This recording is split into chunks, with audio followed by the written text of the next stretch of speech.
Let's see what else we got. 4 games down, 6 to go. The single 5:30 game. We should call this blowout. The team who just got blown out last night by the Brooklyn Nets, the Phoenix Suns, going to Boston. Well, they just beat them 2.5 weeks ago. They scored 5 points in the last 4 seconds to beat them in Phoenix. I don't think that's going to happen up here or up there in Boston. Let's see. So the Celtics have won 12 of their last 13 at home. Isaiah Thomas is still balling. He needs 10 3-pointers to break the Celtic record. So basically, there's not a lot of breakdown to do here. Celtics going to be massive favorites. Let's just look at it. 16-point favorite, the Celtics are. And then that puts a money line of non-existent. They don't even offer a money line there. Okay. Don't take it. Just don't touch that. I mean, it's probable that they're gonna crush them, but I just don't take it because you never know how that's gonna pan out. A -16 is fucking a pretty huge number. Going against a team that can score, and they beat them, 2 or 3 weeks ago. But it's just too sketchy. Alrighty, moving on. We have the Philadelphia 76ers at Chicago taking on the Bulls. Yeah, I mean, Chicago is just a game out of 8th place. They were in 7th, like a week or 2 ago. Robin Lopez is going to be coming back tonight. Of course, Joel Embiid will not be playing for Philadelphia.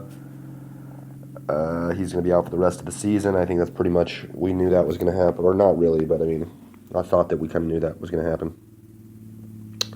So I guess that's pretty much what we're looking at. Obviously, no Dwayne Wade because he doesn't, got a broken fucking elbow, but Chicago's going to be the favorite here. Let's go ahead and peek at the spread. Sorry about saying all the fucking time. -7.5 for Chicago. Don't love it. Chicago's too inconsistent for me. I thought it was going to be like a 4.5 to 5 points. And the Philadelphia 76ers can actually ball sometimes. -305 for Chicago at home. I think they'll probably win the game. I don't know how bad I want that -305 though. You know what? I'll fucking take it. Let's take it. Chicago -305. We'll put that together with our Cavaliers -160. Not a parlay. I just mean we'll throw those together and hang out with them. I just think that they're going to have too much scoring ability. Jimmy Butler, they're just going to be too good for the Sixers. I'm a little bit worried about how Dario Saric might match up. But other than that, with Brook Lopez back, I think it'll probably be okay. Go ahead and take the balls. -$305. All right. What else do we got here? Jeez, man, this is taking for fucking ever. All right. Number 5 seed in the East, taking on the number 7 seed in the East. And, is that right? Let me look at that. Oh, my bad. The 5 and the 6 seed in the East. Atlanta Hawks, losers of 5 straight games, going to Milwaukee to take on the Bucks, winners of 9 of their last 11. Milwaukee just 1 game behind Atlanta right now for the 5th seed. If Milwaukee wins this game, they will actually be tied, and I think actually in 5th place, so that'll be good for them. Let's go ahead and take a look at the preview here. And Milwaukee just went 4-2 on the road in the West. It was a fucking great little road trip there. The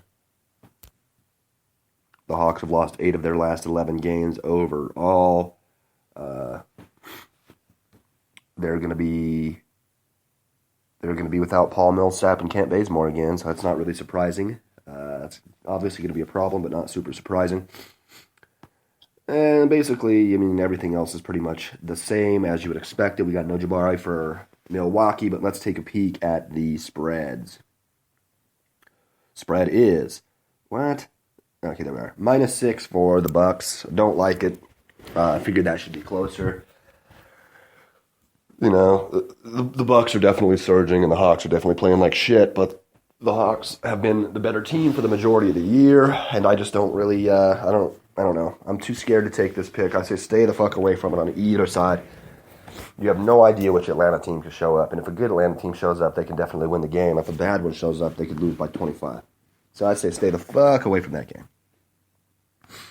All right, moving on to a game I will probably tell you to take. Two more or at least two, maybe these last three actually. We'll take a look.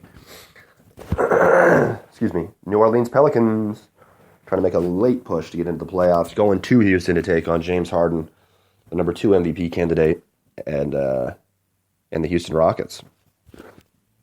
So the Pelicans have won 5 of their last 6 games. They're finally starting to get Boogie and everybody together. I think he had 41 and 17 the other day, which was fucking awesome. Yeah, I mean, basically, I expect the Rockets to win this game. They can score just in tremendous amounts. Could be a close game, though. What do we have in spread? -8 for Houston.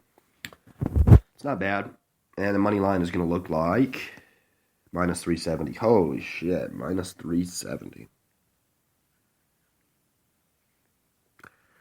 Yeah, I'll take it. I'll take the -370 there. I will take the -305 for the Bulls, and I will take the -160 for the Cavaliers with 2 games remaining. Like that solid breakdown. I just think the Rockets are going to have too much shooting. Obviously, DeMarcus Cousins being in good fucking basketball shape the other day made it pretty. This could go either way. I mean, he's a bad motherfucker. I just think that it's going to be a little bit too much to handle for the Pelicans in Houston. I think it's just going to be a swamp down there. It's going to be a just difficult game to play. All right, second to last game of the evening, we have Karl Anthony Towns and the Minnesota Timberwolves heading to Los Angeles to take on my baby Lakers. I will push the wrong button again, man. All right, so they're going to begin a road trip. Minnesota has lost 4 in a row. They're now 5.5 games behind Denver for the 8th and the final playoff spot, so they're probably not going to be there. They lost their last game at home to the Spurs. That's not that unlike, that's pretty fucking normal. A lot of people lose home games to the Spurs. But they're playing the Lakers today, which, basically it's self-explanatory. Let's just go ahead and take a look at the spread. Minnesota, 6.5-point favorites. Don't touch this game. Money line, -240. Where are we? -275. Yeah, I don't like it. I think that the Wolves will probably win, but I think that the spread should be more like 2. Lakers +6. I don't want to take that either just because of how shitty they are. So I'm not going to. Earlier in the season, I made a little bit of money on Lakers bets, but honestly, they have slipped a little bit since then. After losing their leading scorer, Lou Williams, not really losing him, they traded him. Not a lot of upside right now in Lakerland. So I'm gonna stay away from that game. Hopefully, the Lakers will pull the win. I don't expect it, but it's definitely not impossible. So let's move on. We have one more NBA game of the evening. Holy shit! 23 minutes so far. When I started this 2 weeks ago, I envisioned this would be like an 8 to 10 minute fucking program, and now it's like this is by far the longest one we've done. I do not want to buy League Pass now. $6.99. And the last game of the evening is probably the easiest one to pick. We have the Sacramento Kings driving an hour to take on the Golden State Warriors. This game's pretty obvious. We got no Kevin Durant. The Warriors have won 5 straight. Steph Curry, after losing 5 of 7, Steph Curry's 3-point percentage during the 5 they've won, 46.9. During the 7-game stretch when they weren't doing great, 27.5%. Better defense. They have held 4 straight opponents to 95 points or fewer, which is interesting because that's not something that they had been touted to do previously. But yeah, basically, the Warriors are going to win this game. Let's take a look at the spread. 17.5-point favorites. The Warriors are 17.5-point favorites. Let's see. I think they're going to win by 18 points. I don't really know. I think that the Warriors could put it in cruise control today and not win by 18. So I'm going to say, I was about to say take it, but at the end of the day, go ahead and lay off of it. I just think that this is such an easy game that they might just cruise control it and win by 9 or 10 or something like that. And then there's no money line on the game at all because I don't think anybody would pick the Kings. So it's pretty similar to, what else? What other game were we looking at? That Boston Celtics Phoenix Sun game where there's no fucking money line. But yeah, I don't know. That's where I'm sticking. That's where I'm sitting. That's where I'm sticking. So as a recap, we have the Chicago Bulls minus 3.5. We have the Houston Rockets minus 370. And we have the Cleveland Cavaliers minus 160 for our daily wager fucking picks of the day, I guess, in the NBA. And then we have North Carolina, UCLA, who was it? Florida, and God damn it, who's the other team? Oh yeah, Baylor. There we go. All right, so that's going to wrap it up. This is going to be the end of the daily wager for Friday, March 24th. On some intelligent thoughts.